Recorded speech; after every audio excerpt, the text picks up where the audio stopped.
In the shadowed heart of Virginia, 1832, the Hawthorne estate sprawled across thousands of acres like a cruel monarch claiming dominion over the land.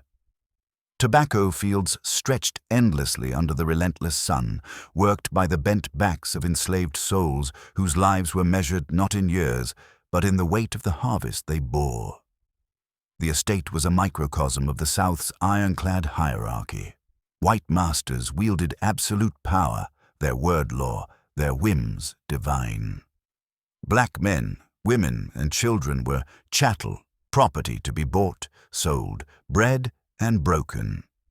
Any whisper of intimacy across the color line was not just taboo. It was a crime punishable by the lash, the chain, or the noose. Society's gaze was unyielding, and the law bent to protect the powerful, ensuring that the enslaved remained shadows, voiceless and unseen. This divide was no mere social construct. It was etched into every aspect of existence, from the grand, white-columned big house that gleamed like a beacon of privilege to the squalid slave quarters huddled in the shadows, a stark testament to the chasm between oppressor and oppressed. Elijah's life had been forged in this furnace of suffering from the moment he drew breath.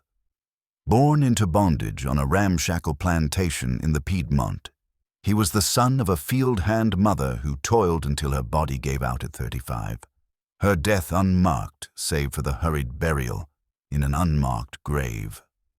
His father, a skilled carpenter, sold away when Elijah was 5, left behind only faded memories and a small wooden carving, a horse, whittled in stolen moments.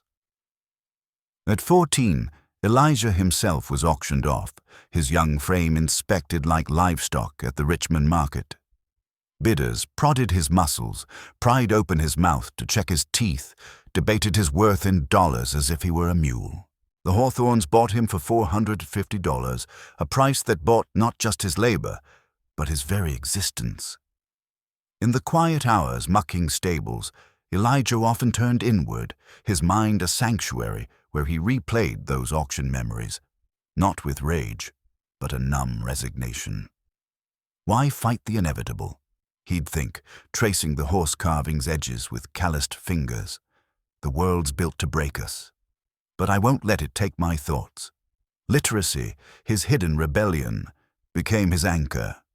Each pilfered word from a newspaper fragment whispered possibilities beyond the chains, fueling a quiet defiance that kept despair at bay. Yet this secret knowledge only highlighted his lowly station. While he deciphered words in the dark, he was legally forbidden from them, his intellect a crime in a society that valued him only for his brawn. Life on the Hawthorne estate was a relentless grind, designed to extract every ounce of productivity while crushing the spirit. Dawn broke with the overseer's horn, a guttural blast that yanked slaves from thin pallets of straw in the quarters, cramped cabins of weathered pine, leaking rain and swarming with fleas, their dirt floors a far cry from the polished oak of the big house. Elijah rose with the others, his stomach hollow from the previous night's meager ration.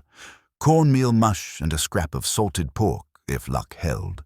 Meals that paled against the lavish spreads of roast venison and fine wines enjoyed by the Hawthornes at their mahogany table. Breakfast was scarfed down in the chill air, then the march to the fields or stables began, feet bare or shod in crude leather scraps, while Margaret glided in silk slippers across Persian rugs. For Elijah, assigned to the stables and repairs, the day meant mucking out stalls heavy with manure, hauling water from the creek, and shoeing horses that cost more than his life. Tasks that left him caked in filth, a stark contrast to the pristine attire of the household staff who served the family indoors. His hands blistered raw, splitting open in the cold, only to be rebound with rags that chafed worse than the wounds. As he forked hay, sweat stinging his eyes, Elijah's thoughts drifted to the injustice of it all. "These beasts eat better than us," he'd muse bitterly, watching a mare nuzzle oats. "But they ain't got souls to crush." The overseer, Harlan, was a specter of cruelty, his whip a constant companion, enforcing the social order with brutal efficiency. Harlan delighted in the lash, cracking it across backs for the slightest infraction. A tool dropped, a row planted unevenly. Punishments that Elijah had felt many times. Once, for pausing to sip water in the July heat, the leather biting deep enough to draw blood that soaked his shirt. The pain was fire, then ice, leaving scars that pulled tight with every movement. In those moments, lying feverish in the quarters, Elijah confronted the void. Is this all? Labor till death, then forgotten. Healing came without mercy. Slaves worked through fever and infection, lest they face the lazy tax, extra lashes or confinement in the stocks, exposed to sun and scorn, while Charles Hawthorne sipped brandy in his leather armchair, insulated from such hardships. Elijah's body bore the map of such punishments. A lattice of white lines across his back, a jagged mark on his shoulder from a branding iron after an attempted escape by another slave implicated him in whispers. Marks of ownership that no white man would ever bear. Nights offered no respite. In the quarters, families huddled together under threadbare quilts, but Elijah, unmarried and childless, shared space with men like Josiah, their conversations hushed tales of loss. Children were torn from mothers at sales, lovers separated by whims, fates Elijah dreaded, knowing his life held no legal family ties, unlike the sacred bonds protected for whites. Disease stalked them, malaria from the swamps, dysentery from fouled water, claiming lives without pity, with no doctor summoned as one would be for Margaret's slightest ailment. Elijah had buried 2 bunkmates that winter, their bodies wrapped in burlap and lowered into shallow pits by torchlight.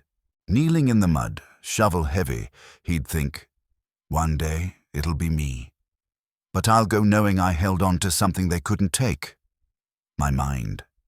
Food was scarce, clothing threadbare.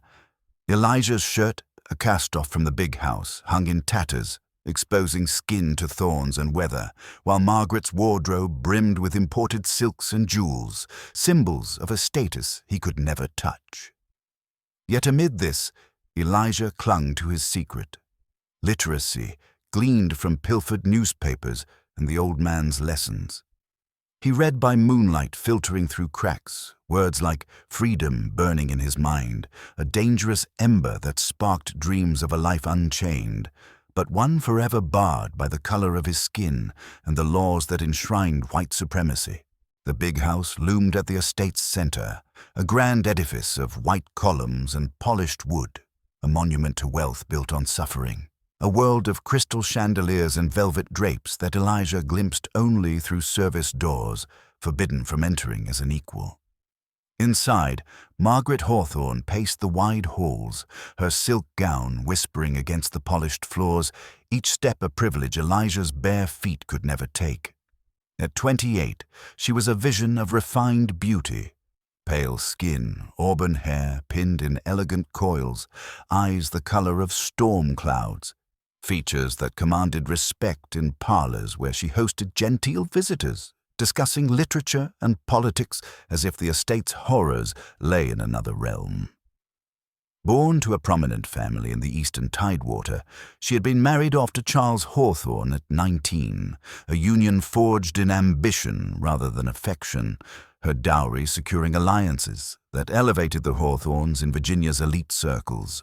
Charles, 40 and stern as the Virginia winters, saw her as an ornament to his rising status, a vessel for heirs that had yet to come, her role confined to hostess and homemaker in a society that granted white women like her limited rights but absolute dominion over the enslaved. His absences grew longer, his business in Richmond and beyond pulling him away for weeks at a time, leaving her to oversee the house with commands issued from a chaise lounge, her orders law to those beneath her. Left alone in the echoing house, Margaret's days blurred into isolation, yet one buffered by servants who anticipated her every need, unlike Elijah's unyielding toil. She devoured books in the library, volumes of poetry and philosophy that whispered of freedoms she could only imagine, imported from Europe and bound in leather, luxuries Elijah risked death to even touch. Deep down, she despised the peculiar institution that stained her world, but her voice was silenced by her station. As a white woman of property, she was complicit, her quiet abolitionist leanings dismissed as sentimentality by society that expected her to uphold the order. She was a wife, not a reformer. Her power was illusory, confined to the household she barely controlled, yet it dwarfed Elijah's none at all. In the quiet of her chamber, Margaret often stared at her reflection, fingers tracing the lines of fatigue around her eyes. "What am I here?" she'd wonder, the opulent room feeling like a gilded cage. A decoration for a man who sees me as little more than property himself. Charles's indifference gnawed at her. His letters sparse, his touches mechanical when he was home, a far cry from the passionate courtships romanticized in her novels. Loneliness twisted into resentment, and in her mind's darker corners, she justified small cruelties as assertions of control, a way to reclaim agency in a life dictated by others, agency she exercised over lives like Elijah's, whom the law deemed her absolute property. Charles Hawthorne was the estate's unyielding patriarch, his cold blue eyes missing nothing, his every decision backed by the full might of Southern law that shielded white landowners from accountability. Tall and broad-shouldered, with a face etched by ambition, he ruled with a ledger in one hand and a riding crop in the other, his study a sanctum of maps and contracts that outlined the estate's vast holdings. Thousands of acres, worked by dozens of slaves, valued at tens of thousands of dollars. The plantation's profits were his obsession, and he drove his slaves mercilessly, believing mercy bred weakness, his authority unquestioned in a society where black testimony held no weight in court. To Elijah, Charles was a distant thunder, rarely seen up close, but his presence felt in every crack of the whip, a godlike figure whose whims could end lives without trial. In his study, poring over accounts by candlelight, gas lamps a luxury he denied the quarters, Charles's thoughts were a fortress of calculation. "This land yields if you wring it hard enough," he'd reflect, justifying the brutality as necessity. Slaves were assets, interchangeable. His wife's quiet discontent a minor irritation, easily ignored amid his dealings with bankers and politicians who dined on fine china. Power was his creed, and any threat to it, be it abolitionist whispers or household indiscretions, met with swift, unyielding force, protected by laws that criminalized resistance from the enslaved while excusing white excesses. Margaret, though, was a different storm, one that Elijah would soon learn to dread, her inner turmoil a mirror to his own suppressed anguish, yet wielded from a pedestal he could never ascend. It began on a bitter winter afternoon in late January, the kind where frost clung to the windows like desperate fingers. Snow dusted the fields, turning the world into a monochrome of suffering. The slave quarters buried under a thin white shroud, while the big house's hearths blazed with imported coal. Elijah had been summoned from the stables, his boots caked in mud as he carried an armload of firewood up the back stairs to the main house. Entering through the servant's door, a narrow portal that reinforced his inferior status, far from the grand front entrance reserved for white guests. The day had already been brutal. He'd risen before light to feed the horses, his fingers numb from breaking ice in troughs, then repaired a broken wagon wheel under Harlan's cursing, his labor fueling the very carriages that carried Charles to his elite circles. Hunger gnawed at him. Lunch had been skipped for the task, a stale biscuit his only sustenance, while Margaret might have enjoyed tea with scones in her sunlit breakfast room. As he climbed the stairs, Elijah's mind churned with unease. Why me? What fresh hell waits in that house? The overseer, a wiry man named Harlan with a perpetual sneer, had grunted the order, "Mrs. Hawthorne needs help in her parlor. Don't dawdle, boy." Elijah's heart quickened. Such calls were unusual, but he obeyed without question. Refusal meant pain, perhaps the dark cell in the barn, where men emerged broken or not at all, a punishment Harlan meted out with impunity, backed by Charles's authority. "Keep your head down," he told himself. The wood's weight a familiar burden compared to the unknown, his lowly role dictating silence even as privilege shielded Margaret from such summonses. The parlor was warm, the fire in the hearth roaring, casting flickering shadows on the damask walls.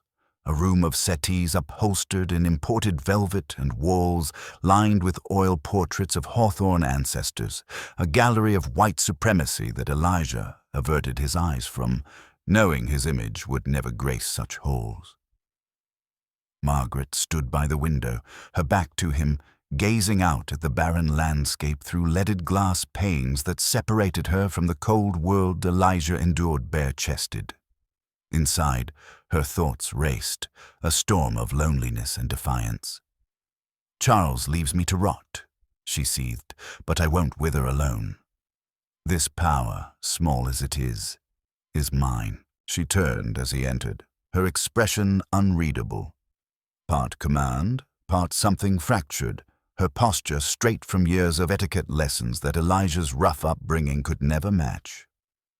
"Set the wood down, Elijah," she said, her voice soft but edged with authority, the refined accent of her class contrasting his clipped, field-honed speech. He did so, stacking the logs neatly by the grate, then straightened, eyes fixed on the floor as protocol demanded, eyes that, by law, could not meet hers as an equal. "Don't look up," Elijah thought, pulse quickening, eyes on the floor always. "Ma'am," he murmured, "is there anything else?" She didn't answer immediately. The room seemed to shrink, the air thickening with unspoken tension, the scent of beeswax polish and lavender soap clashing with the faint manure odor clinging to Elijah's clothes. Margaret stepped closer, her gown rustling, fabric worth more than his annual value, and closed the heavy oak door behind him with a decisive click. The sound echoed like a trap springing shut, sealing him in a space where her word was absolute law. Elijah's mind raced, memories of other slaves' fates, whispers of masters who vented frustrations on the helpless, fates she could order or ignore from her elevated perch. His body tensed, every muscle coiled from years of anticipating violence. This ain't right, he realized, a chill deeper than winter gripping him, the social gulf making resistance not just futile, but suicidal.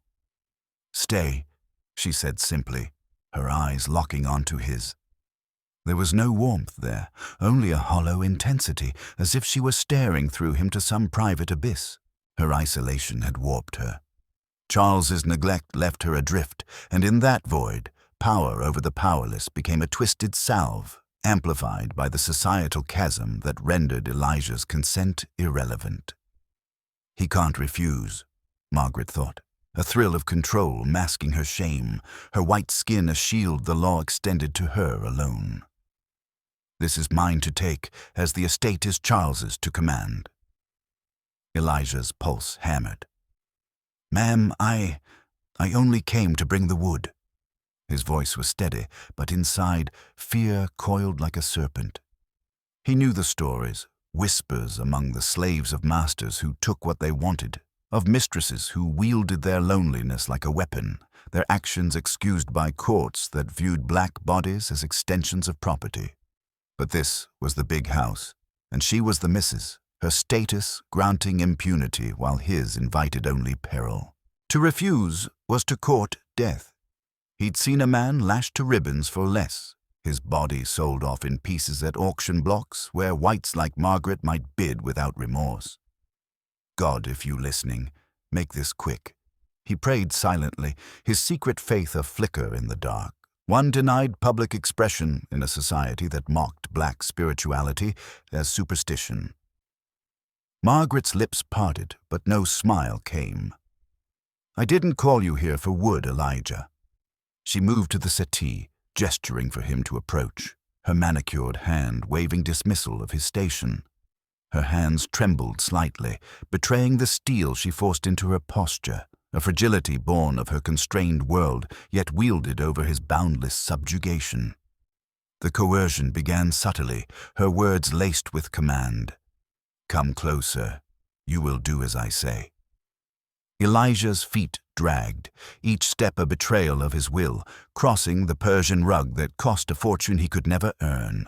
He stood before her, towering yet diminished, as she reached out, her fingers gripping his arm, not in affection, but possession, her soft skin against his rough, scarred flesh, a tactile reminder of their divide. "Why me?" Elijah's mind screamed. "I ain't more than dirt to them. This breaks what's left, and they call it right." What followed was an unrelenting assertion of dominance, expanded in its emotional brutality, the social contrast laid bare in every detail. Margaret's orders came in sharp whispers, brooking no hesitation. "Undress. Lie down." Elijah's hands shook as he complied, the act stripping away layers beyond cloth. His dignity, his agency, shedding his tattered shirt to reveal the whip scars that mapped his enslavement, marks she viewed from her unscarred vantage. She directed every movement, her voice a mix of desperation and control, as if proving her authority over the one soul she could bend, her commands echoing in the paneled room where she hosted teas for ladies who decried immoral unions while ignoring the system's rot. "This fills the emptiness," she rationalized inwardly, even as guilt pricked, her privilege blinding her to the full weight of his degradation. "He understands suffering. Perhaps this binds us." There was no tenderness, no illusion of choice. Elijah's body obeyed while his mind screamed, retreating to memories of his mother's songs to endure, songs sung in quarters she would never enter. The room's opulence mocked him, the fine rug underfoot, the silver candelabras glinting on side tables laden with porcelain from England, symbols of a world that deemed him less than human, his sweat staining what her leisure preserved. Sweat beaded on his brow, not from exertion, but terror of discovery, of the noose that awaited if Charles learned, a fate her status might mitigate to mere scandal. "I ain't a man here," Elijah thought, the violation carving hollows in his soul. "Just a thing. But I'll remember. I'll hate quiet." Margaret, lost in her own turmoil, pressed on, her actions a frantic bid to fill the emptiness, but each command deepened the violation, etching shame into Elijah's core, her silk-clad form an emblem of the power she could exert without consequence. As it unfolded, her mind fractured. What have I become? A monster in silk? Yet the power's rush silenced doubt, if only for the moment, her societal armor intact. When it ended, Margaret turned away, adjusting her gown with mechanical precision, the fabric whispering privilege as she smoothed it. Elijah dressed quickly, his hands shaking, the weight of subjugation pressing like chains, pulling his ragged shirt over scars that told his story, while her gown concealed nothing but refinement. Never again, he vowed inwardly, though he knew the lie of it, his position ensuring repetition. He slipped from the room without a word, the hallway stretching endlessly as he descended the back stairs, emerging into the cold where snow melted on his heated skin. The winter chill outside clawed at him, but it paled against the cold within, the big house's warmth a taunt of what was denied him. In the stables, he collapsed against a stall, retching into the straw, the horse's soft wickers his only witness.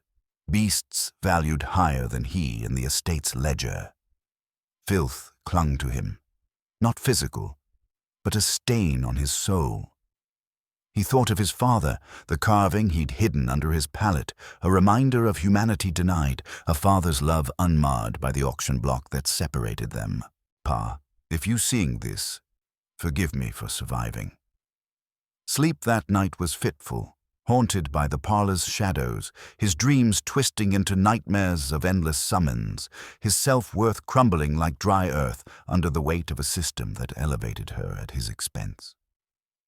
Upstairs, Margaret collapsed onto the bed, her body racked with silent sobs amid feather pillows and lace curtains, luxuries that softened her isolation, but not her conscience. "I had no choice," she whispered to the empty room, but the lie tasted bitter. She had every choice, backed by the full weight of society that protected her kind while condemning his. Yet in her loneliness, trapped in a marriage as confining as any chain, though hers was social, not iron, she had lashed out at the nearest shadow. Guilt gnawed at her, sharp and unrelenting, but so did the void Charles left behind, a void filled by the only power she possessed. For the first time, she saw Elijah not as a faceless servant, but as a man, strong, silent, enduring, his scars a brutal contrast to her unblemished life. His eyes, they hold worlds I can't touch, she reflected, horror mingling with a perverse fascination, the social gulf both enabling and haunting her act. The thought terrified her, planting seeds of conflict in her fractured heart, a war between her conscience and the isolation that drove her to such acts excused by the very laws that bound him. Days blurred into weeks, the winter deepening its grip on the estate, frost etching patterns on the big house's windows while it bit into the quarter's thin walls. Elijah's suffering intensified. The summons became a pattern, each one eroding him further, a ritual that underscored their unbridgeable divide. Mornings brought the ache of unhealed wounds from labor, compounded by the night's invisible scars, his body marked by toil while hers remained untouched by necessity. He'd toil in the stables, forking hay until his arms screamed, only to be called mid-afternoon, Harlan's sneer following him like a shadow of the overseer's borrowed authority. Another piece of me dies each time, Elijah thought, the dread a constant companion, knowing her command could pull him from life-sustaining work. The second encounter unfolded in the same parlor, but the coercion deepened, Margaret's isolation fueling a more insistent grip, her voice carrying the weight of her class's entitlement. "You belong here now," she murmured, her commands sharper, pulling him into prolonged submission amid furnishings that symbolized her elevation. Why does he yield so easily? She pondered, a mix of triumph and pity stirring, her pity a luxury he could not afford. Elijah endured, his silence a shield, but inside, despair bloomed. "This ain't living, it's waiting for the end, while she plays at power." He confided fragments to no one, but the toll showed. Eyes hollow, movements mechanical, as if part of him had been whipped away, his degradation invisible to the society that praised her refinement. Slave life ground on mercilessly, the contrast with the big house's rhythms, a daily assault. One dawn, Elijah joined a field crew for tobacco planting, the soil heavy and cold under his bare hands, while Margaret might have strolled the manicured gardens in gloves and bonnet. Harlan's whip sang for a crooked row, slicing Elijah's back anew, reopening old scars, punishment swift and legal, unlike any reprimand she might face. Blood trickled as he worked, the pain a constant throb, but he bit down complaints. "Pain's my teacher," he reflected grimly. "Teaches me to endure while they sip tea." Evenings brought auctions, slaves sold for debts, families shattered on blocks where whites like Charles haggled prices, the transactions as casual as Margaret's shopping for lace. Elijah watched a young girl, no older than 10, dragged away screaming, her mother's wails echoing through the quarters, a scene Margaret might hear from afar but never witness up close. It mirrored his own losses, fueling a quiet rage. "One day I'll break free." For her, for Ma, freedoms they hoard. Food rations dwindled with the lean season. Elijah grew gaunt, his strength sapped, making the summons all the more invasive, his weakened frame a tool in her hands while she dined on delicacies. He stole moments to read a discarded almanac, words of distant lands a fleeting escape, but reality intruded like Harlan's boot, the paper's fine print a mockery of his forbidden access. Freedom's just ink on paper for me, he'd sigh, closing the page. The literacy that empowered her library visits condemning him to peril. Charles departed for Richmond again, his carriage rattling away under grey skies. Conveyance on cushioned seats to meetings with legislators who enshrined their privileges, leaving Margaret to the house's oppressive quiet, her solitude a choice amid servants, not the enforced isolation of the fields. In his absence, Charles' mind turned to profits, but a nagging suspicion of household laxity flickered. Margaret's too soft, he thought dismissively, planning to assert control upon return, his authority unchallenged. The pattern solidified insidiously. A note would arrive via a house girl, herself a slave, but one with slightly better rations for indoor work. Elijah to the parlor, immediately. He would go, each summons a heavier yoke, the walk from stables a march to execution, crossing the estate's divide from mud to marble. The third time in early February, snow blanketing the grounds, drifts piled against the quarter's doors while the big house shoveled clear. Margaret waited in her bedroom, the fire low, warmed by a blaze Elijah had stoked.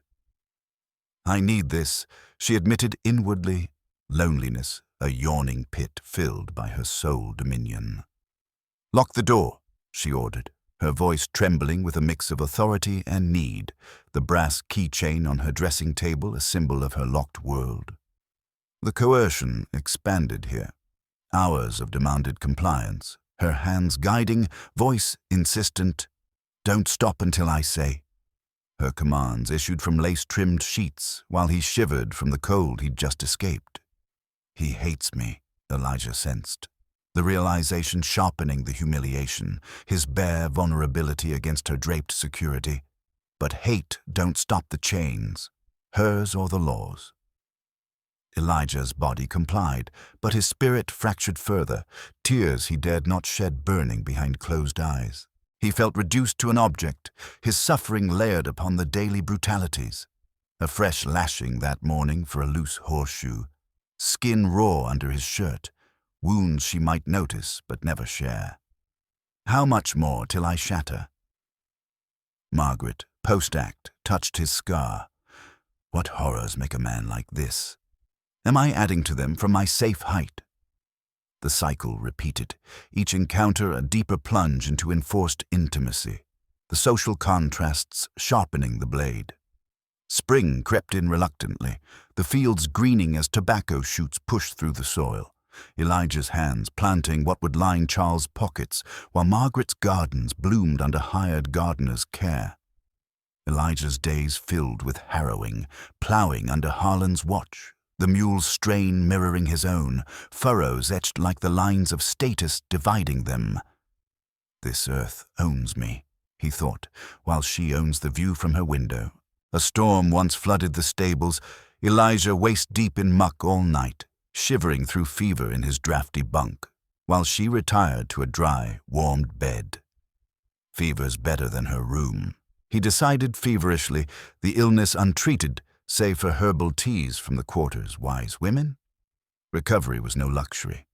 He returned to summons weakened, Margaret's demands clashing with his exhaustion, her vitality a product of rest he couldn't claim.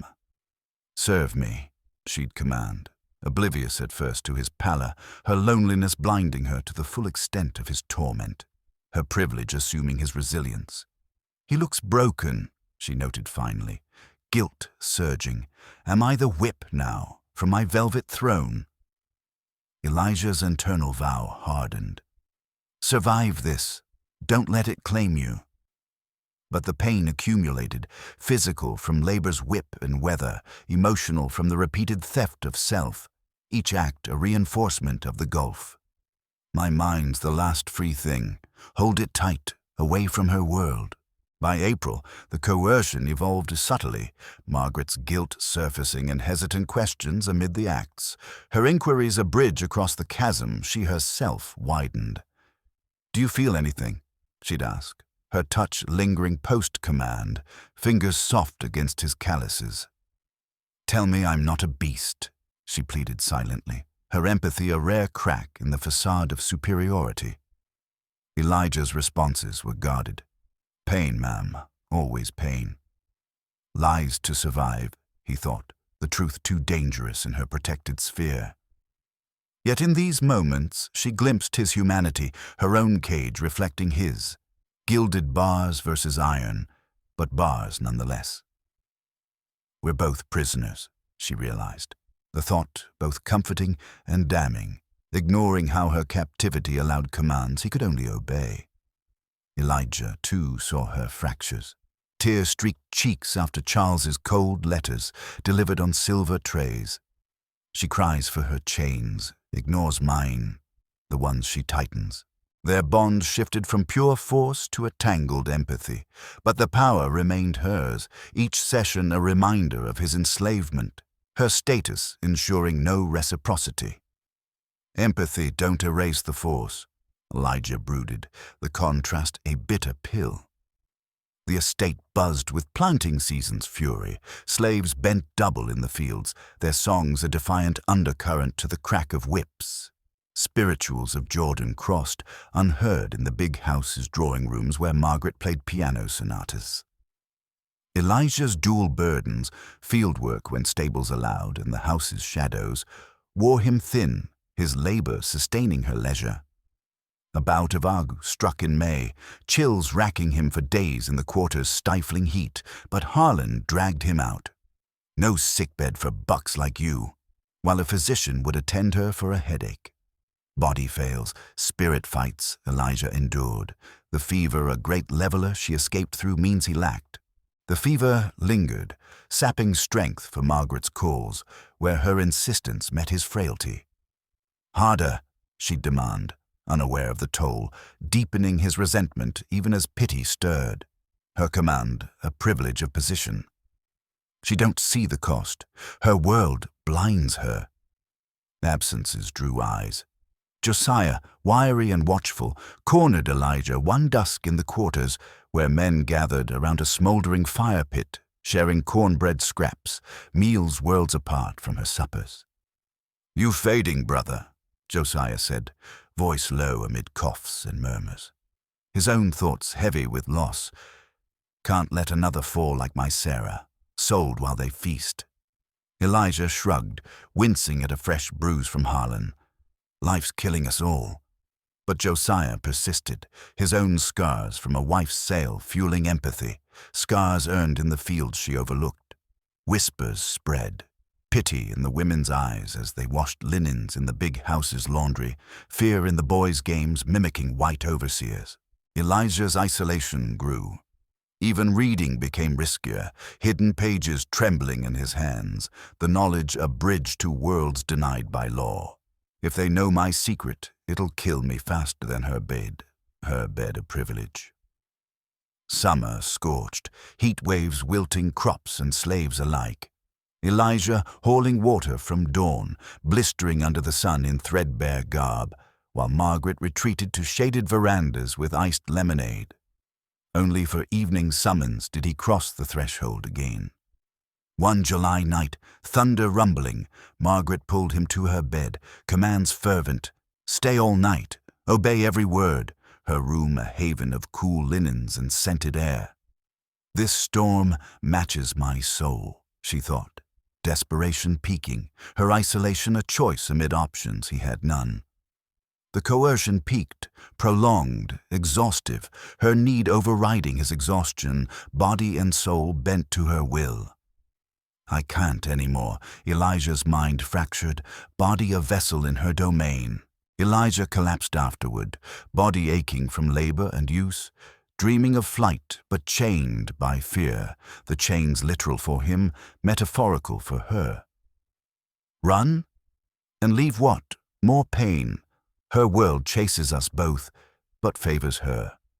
Guilt transformed Margaret. She slipped him extra food, a heel of bread, cheese, hidden in his pocket during tasks, scraps from her table a condescending mercy. Reparations for my sins, she rationalized, the act highlighting her bounty. Conversations deepened. Elijah shared field horrors, she her book's rebellions, tomes on liberty she read freely, he in secret. His words, they stir something real, she marveled, the exchange a fragile thread across the abyss. Affection bloomed perilously, complicating the force, her growing care a luxury of emotion he could ill afford. Love in chains. Madness, Elijah pondered, heart conflicted, the social rift twisting even tenderness. Harlan's suspicions boiled over, his loyalty to Charles a pillar of the hierarchy. During a barn repair, he cornered Elijah, crop raised amid hay bales that scratched like the system's barbs. Heard tales, boy, touch the missus, and you're meat.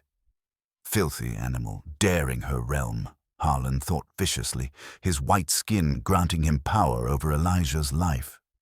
A beating followed, fists and kicks leaving Elijah bruised, ribs cracked, punishment meted without trial. Pains familiar, Elijah gasped inwardly, the blows a reminder of his place. He limped to the next summons, pain amplifying the violation as Margaret, sensing his hurt from her chaise, softened slightly. What happened? My doing? From my careless command? She fretted, her concern a privilege. But commands resumed, her need overriding, the bed's canopy a veil over the gulf. I hate this pull, Elijah seethed, resentment flaring at the injustice. Josiah's confrontation came in the tobacco barns, amid curing leaves' acrid smoke, work that filled hawthorn coffers while slaves inhaled the fumes. Harlan sniffing, I can't watch you die. For the good of all, trapped below, Josiah agonized, his solidarity born of shared subjugation. Elijah begged silence, but fear festered. Betrayals in the air, he sensed, the whispers a threat in their fragile world. Autumn waned, harvests brutal, long hours threshing under Harlan's eye, quotas set high to maximize profits for Charles's ledgers, while Margaret oversaw preserves from her kitchen domain. Elijah's body rebelled, a festering cut from thorns led to infection, fever blurring days in the quarter's heat, untreated beyond folk remedies. Death might be mercy, he whispered in delirium, the illness a spectre she banished with doctors. Margaret's care clashed with coercion. She'd tend wounds, then demand service, the duality tormenting, her hands clean of soil. How can I want her and loathe her? Her world makes the wanting poison. Charles's early return loomed. In October, paranoia gripped, patrols doubled, a slave flogged for insolence in the yard she viewed from her window. Tighten the noose, Charles plotted inwardly, his control absolute. Elijah and Margaret plotted whispers. Escape north, his reading guiding maps she'd provide from her library. Freedom's a dream worth dying for, he decided. For once, choose my fate. Defy the divide. Josiah confessed to Charles, hoping mercy in the study lined with law books favoring whites. Save the boy, save us all, he thought desperately, his testimony worthless without corroboration. Rage exploded November night, storm raging outside the big house's secure walls. Charles burst in on their planning, kerchief damning, a token from her sewing basket. Betrayed in my own house, he thundered inwardly, his fury law unto itself. Chaos. Elijah fought, guards swarmed, field hands turned enforcers by the system. For her? For me? Against this wall? Elijah roared in his mind, fists against armed might. Margaret intervened, but capture followed, her pleas heard, but her status no shield now. I caused this, she wept, the reversal stark. Lashes tore Elijah, screams echoing his life's pains, the post a public stage of hierarchy's enforcement while she watched from a barred window. End it, he begged silently, body broken. Slaves rioted subtly. Sheds burned, a spark of defiance from below. For Elijah, they thought, flames licking the prophets. Margaret freed him briefly, knife from her drawer. Flight failed, bullets wounding through the woods she picnicked in. Worth it, she gasped, blood on her gown. Capture sealed tragedy. Elijah hanged from the estate's oak, body swaying, a warning to those below, his literacy's secret dying with him. Free at last, his last thought, beyond the chasm. Margaret institutionalized, madness her chain in a Richmond asylum for hysterical white women, her fall from grace a scandal, not execution. Lost him, lost myself, she murmured in shadows, the gulf swallowing her too. Josiah preserved the book, spark enduring. His mind lives on, he vowed, in the quarter's dim light. But Elijah's suffering echoed, in every lash's crack, every stolen breath, the slave's world was unyielding agony. Power's perverse dance unbroken, the social contrasts not just backdrop, but the very chains binding their fates, white privilege and black subjugation intertwined in eternal tension.